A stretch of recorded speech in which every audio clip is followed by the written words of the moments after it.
configuration, wala pang config. Ang nilagay ko lang talaga is yung password. So magsa-simulate lang tayo ng kunyari hindi natin alam yung password. So paano natin mapasok yan kung hindi natin alam yung password, di ba? So wala kang choice, hindi mo siya ma-reset kasi hindi mo nga alam yung password. So ang gagawin natin dyan, di ba, nandyan na siya, hindi natin mapasok, naka-online na siya. Step 2,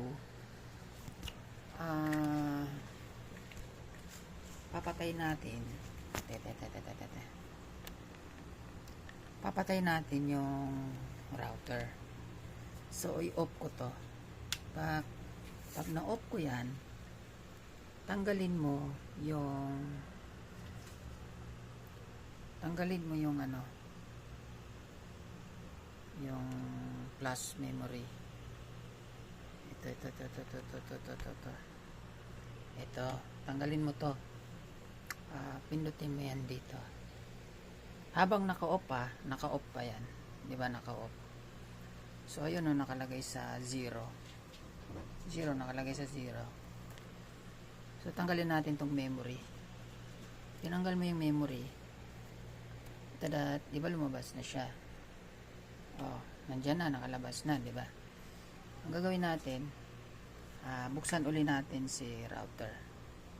On natin siya.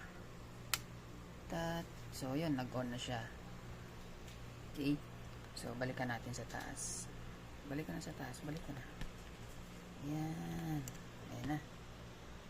Balik ka na sa taas. So nakita mo may Romon na nakalagay.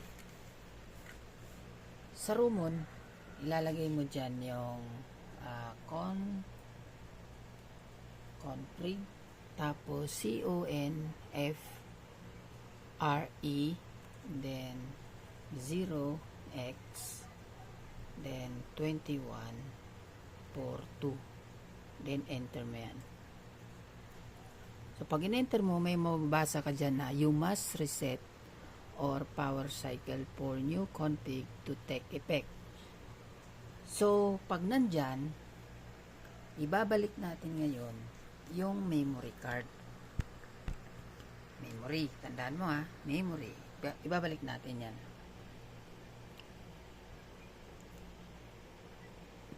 Dadat. So nakabalik na siya. Ngayon, nakabalik na yung memory natin. So balik ka muna doon. Nakapasok na siya, diba? Tapos ita-type natin yung reset. Okay? So nag-gets mo? Reset. Bago mo i-reset yan, kailangan nakapasok yung memory card.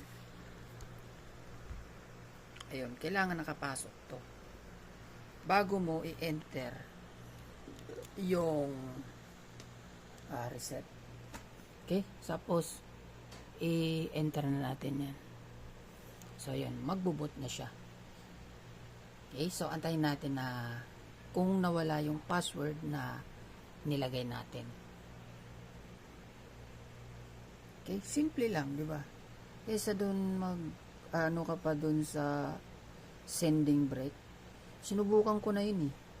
Kaya lang dito sa kasi, yung gamit ko is serial.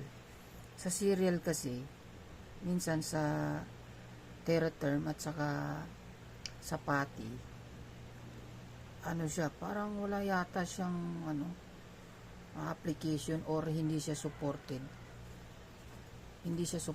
para i-send break niya yung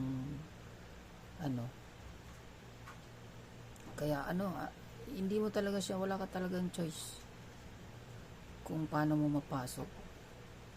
Kaya dito sa ginawa natin na technique ng reset, mapasok mo na siya. Kaya lang dito, hindi to advisable. Kunyari, nakalimutan mo yung Ayan, teka lang, wait lang. Kunyari, nagtrabaho ka, tapos iniwanan ka ng kasama mo, hindi mo alam yung password, tapos ginawa mo to. Puti, lahat ng mo, mabubura yun.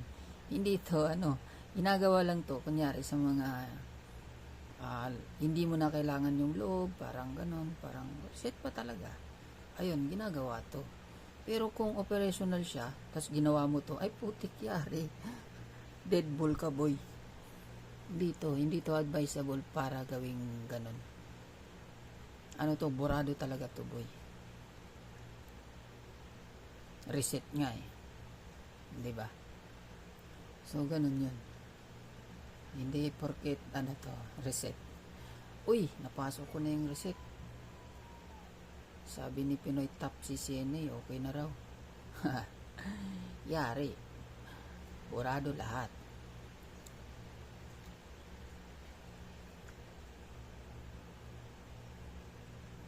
So, antayin lang natin na mag-boot ang kanyang iOS. Ayan, yung model niya is 1841 Adventures. Yun, nagbo-boot na ang ating router. Okay. Alright. So, yun. Siyempre, itatype mo dyan, no. No. Uy. Nalubat na ang aking cellphone. Wait ka lang. Yan, nagbubot na. Dan. So, ganyan yun. Tapos, pag nakita mo yung off na yan, pwede mo na siyang press enter. Okay, di ba? Wala na yung, yung nilagay natin na hostname. Tapos, malamang, pagka nag-enable tayo, papasok na tayo sa, loob. Then, show run. O, di ba? Ang galing.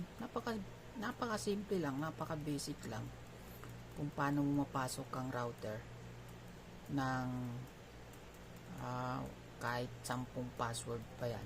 Tapos press pa siya, di ba?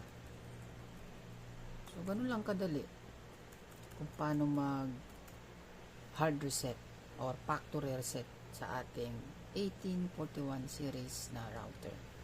Alright. So, yun lang.